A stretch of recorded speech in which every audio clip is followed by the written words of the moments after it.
साथियों, देश के हेल्थ सेक्टर के अलग अलग गैप को एड्रेस करने के लिए Ayushman Bharat health infrastructure mission के 3 बड़े पहलू हैं। पहला, डायग्नोस्टिक और ट्रीटमेंट के लिए विस्तृत सुविधाओं के निर्माण से जुड़ा है।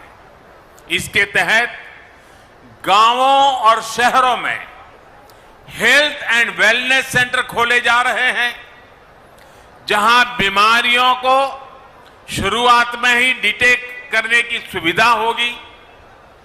इन सेंटरों में free medical consultation, free test, free दवा, ऐसी सुविधाएं भी मिलेगी। समय पर बीमारी का पता चलेगा तो बीमारियों के गंभीर होने की आशंका कम होगी।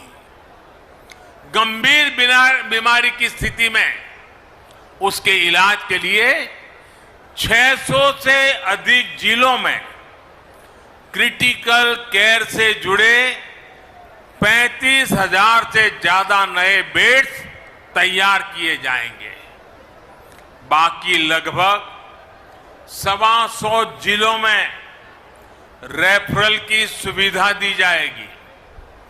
राष्ट्रीय स्तर पर इसके लिए ट्रेनिंग और दूसरी कैपेसिटी बिल्डिंग के लिए 12 केंद्रीय अस्पतालों में जरूरी सुविधाएं विकसित करने पर भी काम हो रहा है। इस योजना के तहत राज्यों में भी सर्जरी से जुड़े नेटवर्क को सशक्त करने के लिए 24/7 चलने वाले 15 इमरजेंसी ऑपरेशन सेंटर्स भी तैयार किए जाएंगे। साथियों, योजना का दूसरा पहलू रोगों की जांच के लिए टेस्टिंग नेटवर्क से जुड़ा है। इस मिशन के तहत बीमारियों की जांच, उनकी निगरानी कैसे हो, इसके लिए जरूरी इंफ्रास्ट्रक्चर का विकास किया जाएगा। देश के 730 जिलों में इंटीग्रेटेड पब्लिक हेल्थ लैब्स और देश में चिन्हित 3,500 ब्लॉक्स में ब्लॉक पब्लिक हेल्थ यूनिट्स बनाई जाएगी। 5 regional national centres for disease control, 20 metropolitan units और 15 बीएसएल लैब्स भी इस नेटवर्क को और सशक्त करेगी। भाइयों और बहनों, इस मिशन का तीसरा पहलू महामारी से जुड़े रिसर्च संस्थानों के विस्तार का है, उनको सशक्त बनाने का है। इस समय देश में 80 वायरल डायग्नोस्टिक और रिसर्च लैब्स हैं।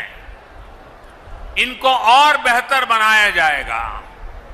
महामारियों में बायोसेफ्टी लेवल 3 की लैब चाहिए। ऐसी 15 नई लैब्स को ऑपरेशनल किया जाएगा। इसके अलावा देश में 4 नए नेशनल इंस्टीट्यूट ऑफ वायरोलॉजी और 1 national institute for one health भी स्थापित किया जा रहा है।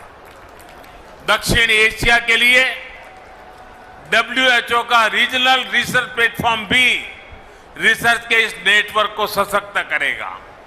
यानी Ayushman Bharat health infrastructure mission के माध्यम से देश के कोने कोने में इलाज लेकर क्रिटिकल रिसर्च तक एक पूरा इकोसिस्टम विकसित किया जाएगा।